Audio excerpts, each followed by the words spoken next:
Bienvenidos a Sobre la Roca. Estamos en capítulo 7 esta semana.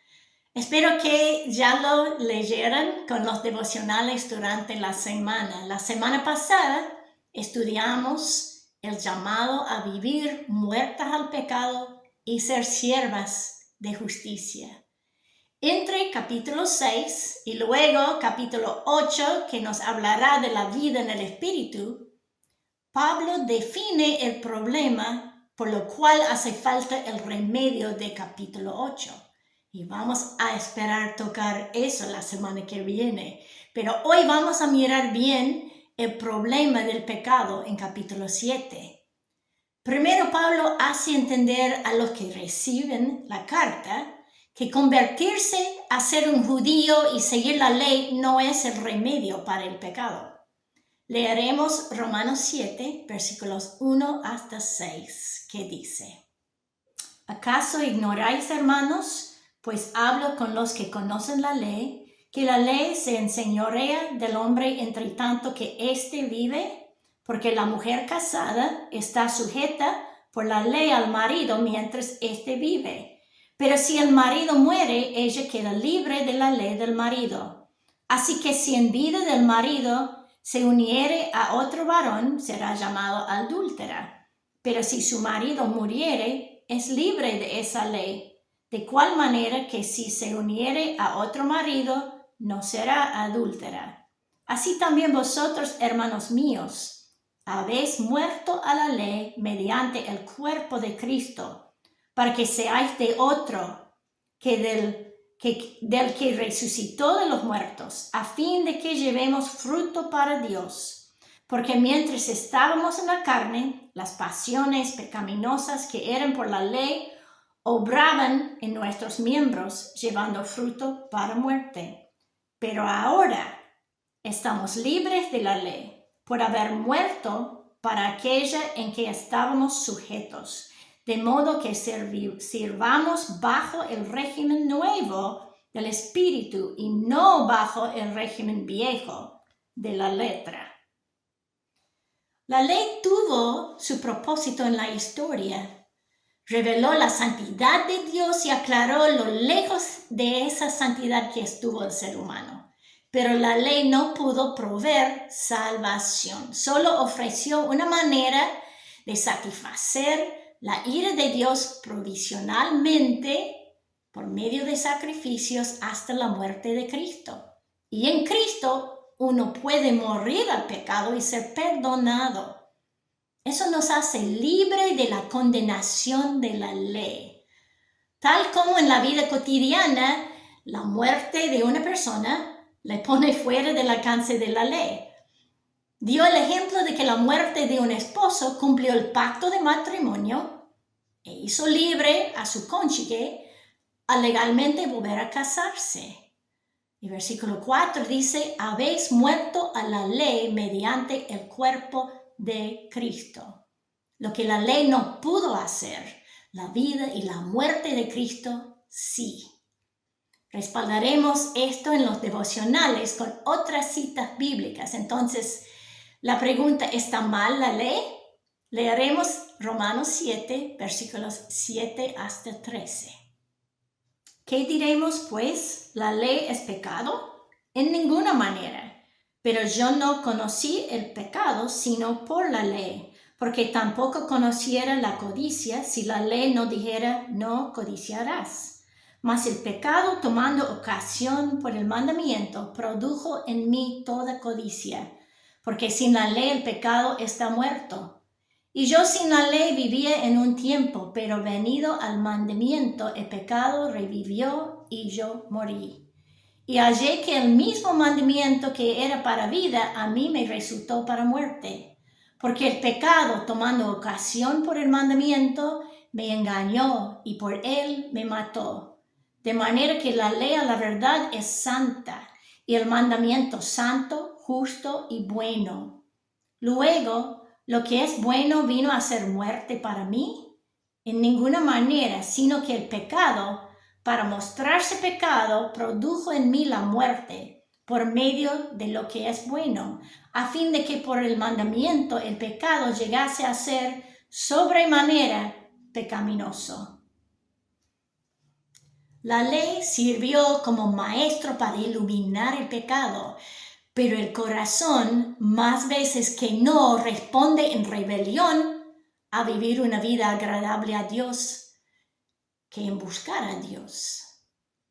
El intento de todo pecado, mis hermanas, es quitarle a Dios del trono que merece en mi vida y seducirme a tomar ese trono yo. Hermana, vivir tu propia vida en tu propia manera te lleva a una muerte espiritual. Ser la reina de tu vida te mata. No importa lo que dice el mundo. El orgullo, la soberbia, el egoísmo te apartan de Dios a un lugar desierto de soledad, remordimiento y vergüenza. ¿Estuvo mala la ley por producir esa reacción de rebeldía en uno? No. El mandamiento tuvo el propósito de dar vida, dice el versículo 10, pero resulta para muerte por las malas decisiones de uno. Versículo 12 dice que la ley es santa, el mandamiento santo, justo y bueno. Es que la comparación muestra nuestro pecado en sobremanera pecaminosa en comparación a la ley, a lo que Dios ha puesto como la medida. En los siguientes versículos, Pablo describe la lucha interior que resulta. Leeremos Romanos 7, versículos 14 hasta 24. Porque sabemos que la ley es espiritual, mas yo soy carnal, vendido al pecado, porque lo que hago no lo entiendo, pues no hago lo que quiero, sino lo que aborrezco, eso hago. Y si lo que no quiero, esto hago, apruebo que la ley es buena, de manera que ya no soy yo quien hace aquello, sino el pecado que mora en mí. Y yo sé que en mí, esto es en mi carne, no mora el bien, porque el querer el bien está en mí, pero no el hacerlo. Porque no hago el bien que quiero, sino el mal que no quiero, eso hago. Y si hago lo que no quiero, ya no lo hago yo, sino el pecado que mora en mí. Así que queriendo yo hacer el bien, hallo esta ley, que el mal está en mí. Porque según el hombre interior, me deleito en la ley de Dios, pero veo otra ley en mis miembros, que se rebela contra la ley de mi mente y que me lleva cautivo a la ley del pecado que está en mis miembros. Miserable de mí, ¿quién me librará de este cuerpo de muerte?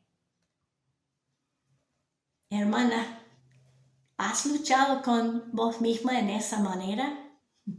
¿Has deseado buscar a Dios y deleitarte en su palabra, pero en cambio te encontrás haciendo lo que no querés hacer? Yo sí. En lugar de bueno que sepas es correcto, te caigas en hacer lo que te separa de Dios.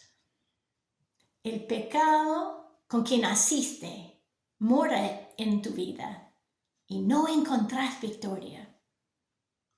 Está describiendo Pablo en este capítulo no los hechos de pecado, sino la naturaleza de pecar con que nacemos, que opone la voluntad de Dios. Pablo llama esta guerra interior una rebeldía que nos lleva cautivo. Y termina en versículo 24 preguntándose, ¿quién me librará de este cuerpo de muerte? Es verdad que en nuestro propio poder y por nuestra propia voluntad no podemos vencer esta esclavitud. Pero Pablo no nos deja con esa pregunta, ni en la miseria. Versículo 25 de capítulo 7 dice, Gracias doy a Dios por Jesucristo, Señor nuestro. Así que yo mismo con la mente sirvo a la ley de Dios, mas con la carne a la ley del pecado. El apóstol interrumpe el discurso del problema para declarar que gracias a Dios, Jesucristo nuestro Señor sí puede librarnos. Vamos a estudiar cómo en los devocionales esta semana al empezar a leer capítulo 8. Pero capítulo 7 nos hace reconocer lo fatal espiritualmente que es dejar que la naturaleza pecaminosa reina en nuestra vida. Nos hace miserables en nuestra vida espiritual por hacernos vivir subidas de victoria y luego bajadas de derrota. Pero no es la manera de vivir por la cual murió Jesucristo, hermanas. Su muerte y resurrección son poderosos, no solamente para perdonar los hechos de pecado, sino también para limpiarnos de la mancha de esa naturaleza pecaminosa. Santiago 4:8 dice, acercaos a Dios y Él se acercará a vosotros. Pecadores, limpiad las manos, y vosotros los de doble ánimo, purificad vuestros corazones. Ahí describe dos tipos de pecado, los de los hechos que necesitan una limpieza y lo de la naturaleza que necesita una purificación. Requieren un remedio cada uno por la sangre poderosa de Cristo. Veremos ese remedio en capítulo 8, entonces no lo pierdan esta semana. Las animo a no rendirse al pecado, sino caminar sobre la roca que ofrece victoria y que tiene como destino la vida eterna. Dios les bendiga, mis hermanas.